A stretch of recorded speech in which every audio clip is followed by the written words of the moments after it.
Presta atenção, bastante atenção nesse vídeo, porque eu vou te indicar uma das melhores séries para você assistir esse ano. E a melhor parte é que ela tem uma temporada e a segunda vai lançar agora, no dia 22. Então você já vai ter 2 temporadas para assistir dela. Antes de eu falar um pouquinho da série, eu quero pedir, obviamente, o seu like aqui nesse vídeo e também para você se inscrever aqui no canal. A gente tá crescendo bastante esse mês e eu quero continuar nesse ritmo.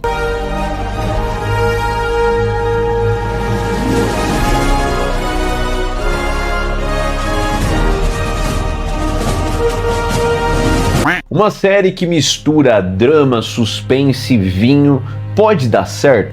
Pode dar muito certo, inclusive. Recentemente eu tava olhando o catálogo de séries da Apple TV. Pra mim, um dos melhores entre os streamings. Ele une bons atores, boas atuações, boas histórias e roteiros e uma cinematografia absurda pra uma série. Nem parece uma série, parece um filme de cinema, muitas séries lá. E foi aí que eu me deparei com uma chamada Gotas Divinas. Sendo muito honesto, a primeira vez que eu ouvi falar de Gotas Divinas foi uma indicação do Alan Zoca nas lives dele. E eu acho que pouca gente lá do público principal dele realmente foi atrás dessa série, até porque são pessoas um pouco mais novas, mas a série é sensacional. E aí eu fui atrás e eu assisti essa série e falei, cara, acho que vai ser difícil outra série ser melhor do que essa esse ano. Então eu resolvi fazer esse vídeo de indicação para espalhar essa série ainda mais para as pessoas. Gotas Divinas lá na Apple TV. A primeira dica que eu já dou logo de cara para você é que se você gosta de vinho, eu aconselho você a comprar uma garrafa de vinho antes de começar a assistir essa série, porque você vai ficar com muita vontade de beber vinho e comer comida boa também. Nesse quesito mais gastronômico, ela lembra até um pouco o Urso, sabe? Claro que o Urso é mais focado na comida, né? Enquanto Gotas Divinas é mais focado nos vinhos. Mas o contexto de você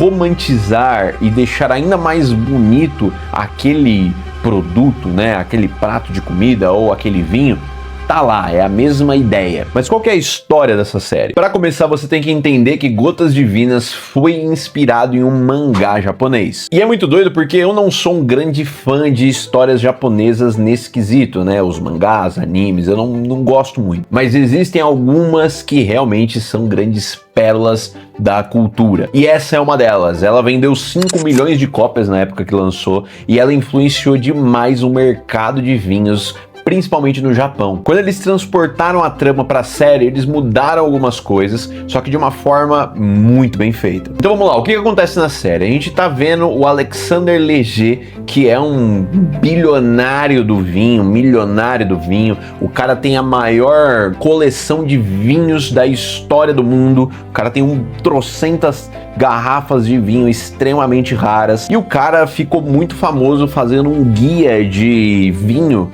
que não era tão padronizado, né, como outros que acabavam pagando para entrar no guia. Não, o guia dele não era assim. O guia dele era muito honesto com o que ele realmente achava daquele vinho. Como um degustador de vinho, como um conhecedor de vinho, o Alexander Leger era um cara fudido, mas na vida pessoal dele, ele era um merda. Isso já fica bem entendido no primeiro episódio e é esse o drama que vai sendo carregado ao longo da série. O Alexander tinha uma filha e é a primeira mudança do mangá pra série, porque no mangá é um filho, e por relacionamentos atrituosos, um relacionamento complicado com a mãe, que é a esposa do Alexander, né, e um relacionamento complicado com a filha também, ela se distanciou completamente do pai. E no determinado dia, ela recebe a notícia de que o pai dela tá pra morrer e quer que ela vá lá visitar ele no Japão. Isso mesmo, o Alexander Leger, ele é francês, obviamente a filha dele é francesa também, ela mora na França, só que o cara ganhou a vida, ficou famoso, ficou popular, rico lá no Japão. Então ela decide ir pro Japão depois de anos sem ver o pai pra se despedir dele, já que ele vai falecer. Quando ela chega no Japão,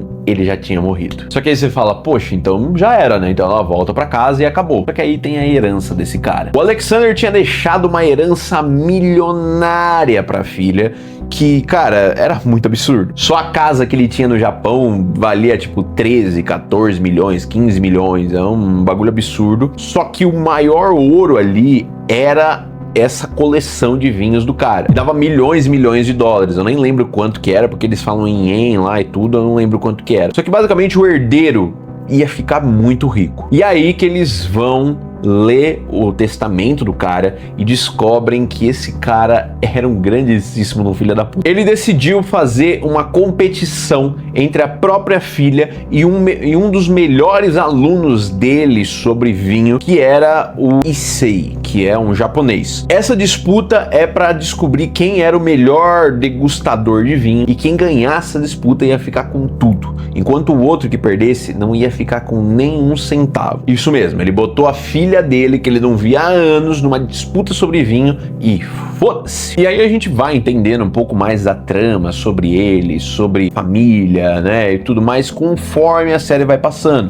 Mas eu já adianto uma coisa, não vai justificar em nenhum momento o que ele fez com a filha. Eu finalmente terminei a série e eu tava muito empolgado para fazer esse vídeo e trazer algumas curiosidades que eu descobri sobre ela. Conforme os episódios vão passando, a gente vai conhecendo um pouco mais sobre vinho e sobre esse mundo complexo dos vinhos. E aí a gente vai descobrindo, né, nomes, rótulos, histórias de vinhos. Todas essas histórias são reais. Então, se você quiser consumir algum vinho que tá na série, você pode consumir. Claro que são vinhos extremamente raros e extremamente difíceis de achar. Você não vai achar na prateleira lá do Carrefour esses vinhos. Só que é muito doido, porque assim como o mangá aumentou demais o consumo de vinho, a série fez a mesma coisa. Então as pessoas começaram a procurar os rótulos que apareciam na série para comprar ele. E alguns rótulos entraram até em leilões milionários, mostrando como a série é realista. Porque quando você assiste, você fala, cara, quem pagaria tudo isso num vinho? E aí você descobre que é real. A série, ela consultou vários sommeliers e procurou safras extremamente lendárias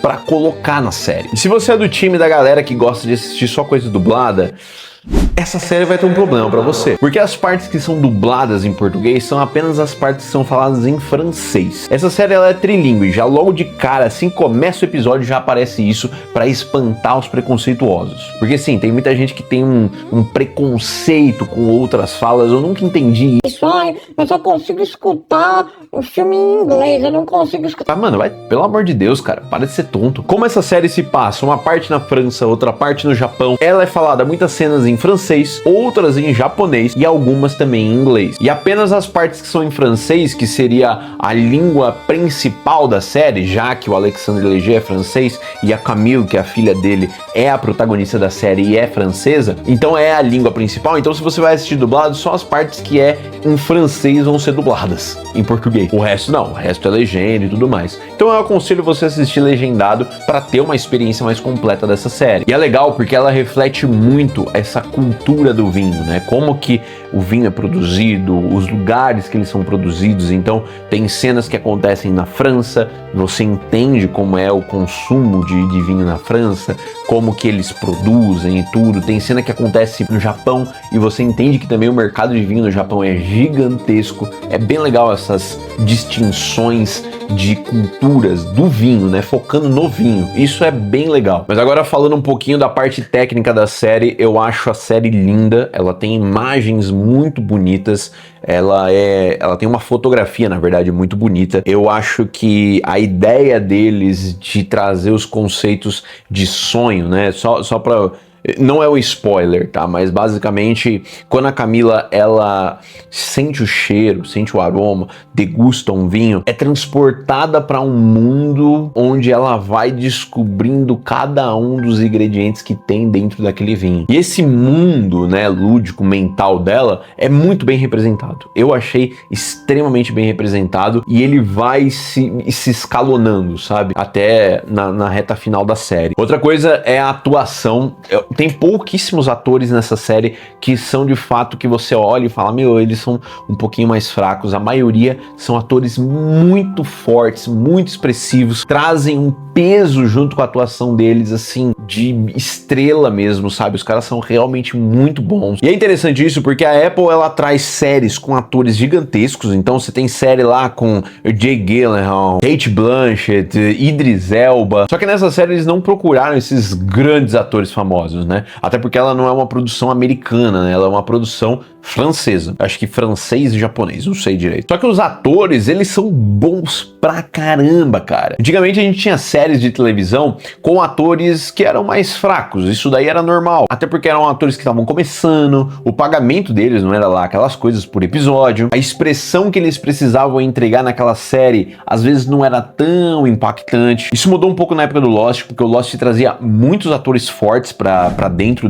do elenco principal, mas sempre foi meio assim, sabe? As séries sempre tiveram atores um pouco mais fracos. Na Apple e principalmente em Gotas Divinas, não. E o mais interessante são nomes que são menos conhecidos no mercado, não são os grandes top de linha de Hollywood. Isso é legal porque a gente vai reconhecendo esses atores. O Issei é muito bom, a Camila é excelente, essa atriz é muito da hora. Ela junta carisma com um jeito meio doido dela, você entende o drama que ela tá mentalmente dela, quando tem cenas que ela precisa tá em angústia, você sente quase que angústia junto com ela na cena. Então a atuação dessa série, ela é primordial. O Issei também é a mesma coisa, cara. O Issei, ele passa quase que a série inteira de uma forma, sabe, mais blasé, mais fechada, e ele vai se conhecendo, ele vai se descobrindo, ele vai sabendo quem ele é. E aí a gente vai vendo isso ser externado de uma forma sutil, de uma pessoa que deve ter sofrido muito na infância e na adolescência, com uma família carrasca, e aí agora ele tá conseguindo se descobrir, saber quem ele é. É muito maneiro, cara, muito maneiro mesmo. Mas em 2 dias vem a segunda temporada, eu tô bem ansioso, eu gostei muito da primeira temporada, eu vi o trailer da segunda temporada, achei maneiro o trailer da segunda temporada, achei muito diferente da primeira, vamos ver se essas diferenças vão ser impactantes, vão ser legais, ou se eles vão perder a mão, né, porque às vezes acaba acontecendo isso. Mas assistam Gotas Divinas, é uma série divina, e o meu conselho é, vá com uma garrafa de vinho assistir essa série, porque realmente você vai ficar com muita vontade de beber vinho se você gosta.